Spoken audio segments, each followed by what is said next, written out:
MP মন্ত্রীরা তারা মঞ্চে এক কথা বলে, গোপনে মনে আরেক বৈঠক করে তেল দেয় না। আমরা যেটা বুঝি সেইটাই, মানে গ্রিন রুমের কিছু কথা আছে, ওইগুলি মনে হয় যে এই তেল দেয় না।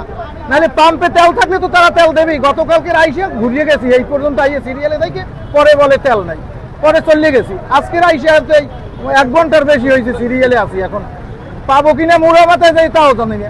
আমরা তো এই প্রায় ঘন্টা ব্যাপী সিরিয়াল পড়িয়ে তেল নিতে আছি, তাও তো ওনারা পাম্পে দিয়েছে। আর আনাচে কানাচে যে সকল দোকানপাট ছিল কোথাও তেল পাওয়া যায় না, তাও দিলেও তার রাখে হাফ লিটারে 100 টাকা।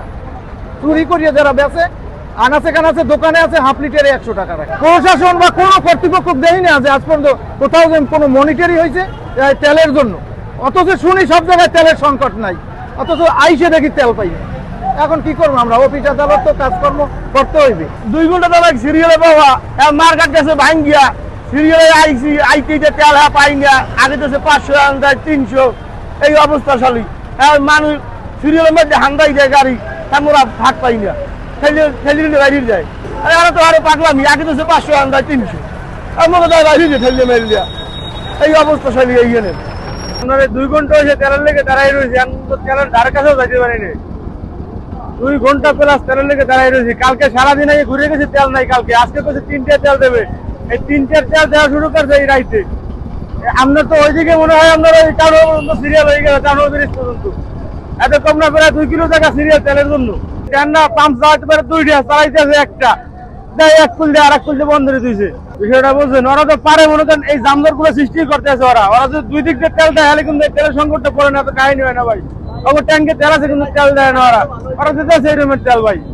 মানুষগুলোর ভোগান্তি হইতেছে, সময়ের মূল্য দিতে আছে না, মানে সব দিক দিয়ে ক্ষতি করতেছে। এই 3 ঘন্টা বড় লম্বা লাইন, তা তো আমরা ভিডিওতে দেখতে আছেন। আমরা অনেক বড় সমস্যার মধ্যে আছি।